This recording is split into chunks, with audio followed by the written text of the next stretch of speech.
Hey, what's up guys? In this video we're going for a Wake Up Dead P-Cells Dave Mustaine rhythm tone. Now again, in this video series we're going to try to dial it in about 5 or 10 minutes. And I'm also going to share towards the end of one of the techniques that I like to use to really refine the tone once we kind of get there. So let's go ahead and get started with just dialing in the amp.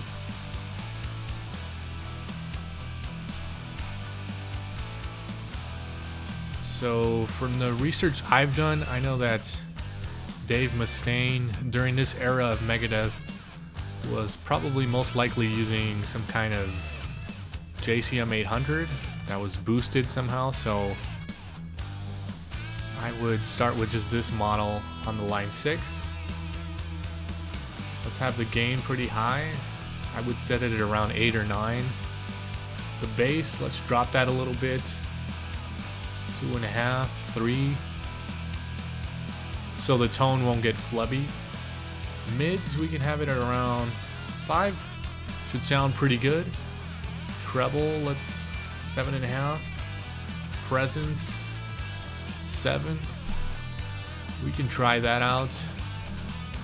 Let's go ahead and add our IR.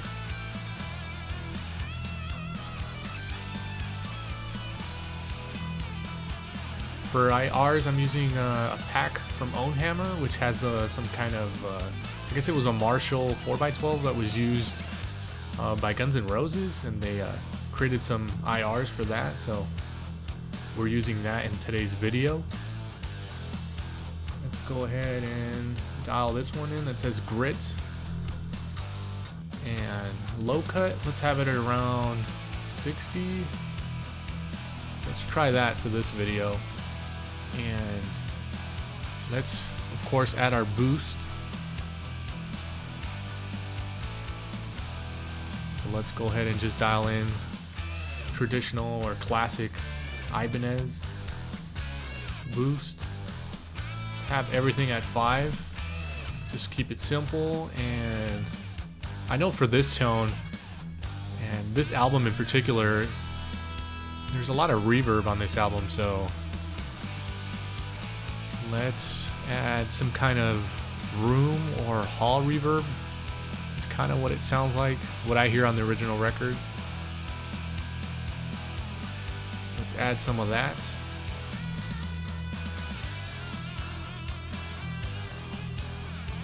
About 25% in the mix. Decay at around 3. So let's hear what that sounds like.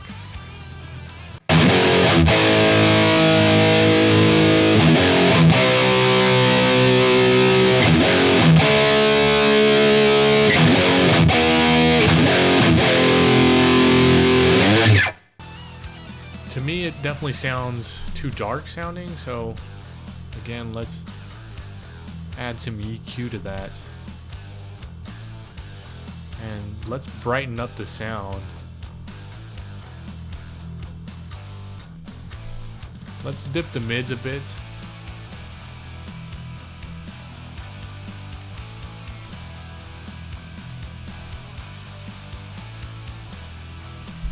Okay, let's see what that sounds like.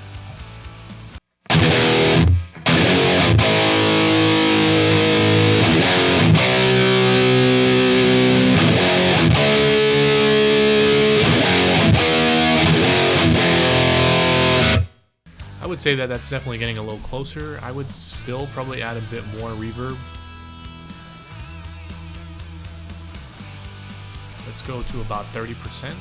Let's hear what that sounds like.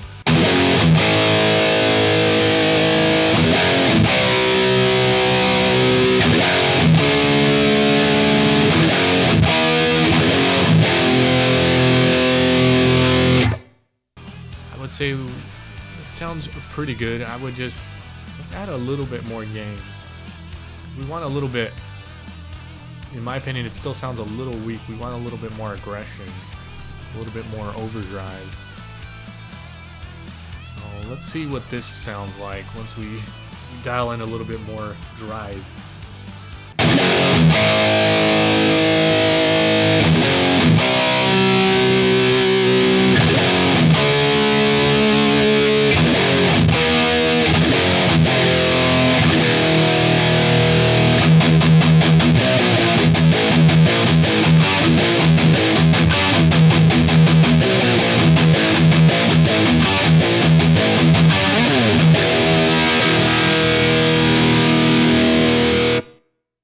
would say we're definitely pretty close, but we definitely have to, again, finally shape the sound. I'm gonna pause the video so I can set up that final technique that I'm talking about, and I'll show you guys exactly how I use it and how we can finalize the tone using this technique. Hey guys, so we're here in Logic, which is the DAW that I use, and we're talking about a specific plugin, the Match EQ plugin, and how this is important, or how this can help us nail some of our favorite tones. Now, one of the cool things about what we have now in the current setup is that we actually have the isolated track of Wake Up Dead. And you can see that I've snipped a little small section of it.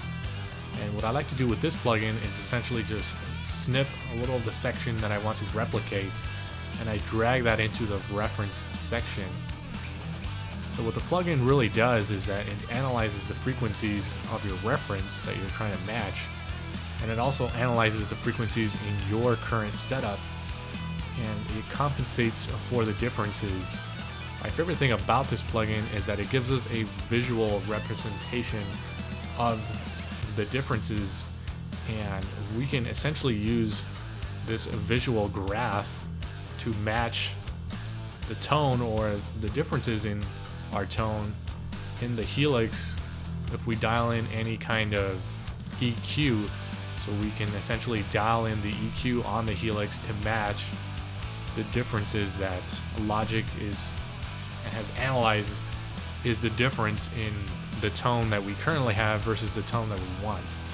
So it's a very powerful and useful feature.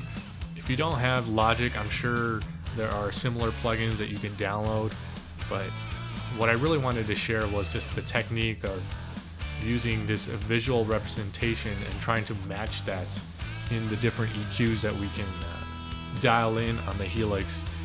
My favorite thing to do is to continue to use different EQs and use this plugin and re-record until we can get the EQ curve as flat as possible, meaning that we're as close to the reference as we can possibly get.